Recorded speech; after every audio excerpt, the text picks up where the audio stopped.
Garissa kaluwore gi ng'anyo ma oganda jo Kenya kod kweth mar Azimio la Umoja One Kenya Alliance obago e pacho ka odiochieng' ma kawuono ka weg geche ni kod luoro ni jo ng'anyo kidek ketho nyamburko magi.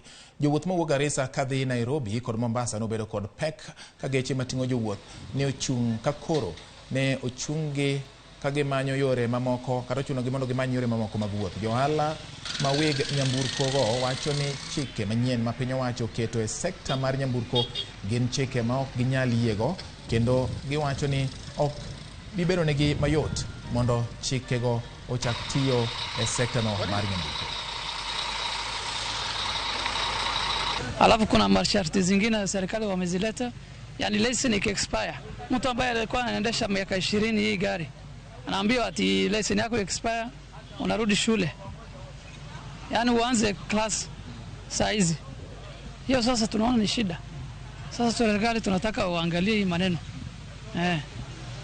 Waangalie na tunataka hii kitu ibadilishwe. Tunataka hivyo. Aswa mimi ni mtu wa transport, mimi naendesha gari na ile maandamano sisi wenyewe tunaongopa. Sababu ni kwenda na gari yako ingongwe mawe itakuwa gharama nyingine kutengeneza.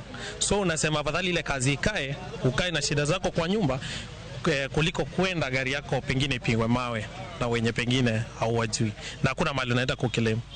Yeah. Na hii maandamano usababishwa na serikali vile waliweka maisha iko juu, gharama iko juu. Na serikali walitahidi ya kwamba wakati walikuwa kwa kampeni zao walisema tunaweka gharama ya maisha chini, na hiyo imekuwa kinyume na vile waliongea tambo awali. Sasa ndio sasa imesababisha si zote, hata gari tutaanza maandamano, hata hii Nairobi na hata hapa gari itaanza, Wajia itaanza, Ndera itaanza, kila mali itaanza, na biashara hiyo iwache ikae ifungwe kabisa. Ndio hata ina maana, ndio maana vile mkoa gharama iko juu.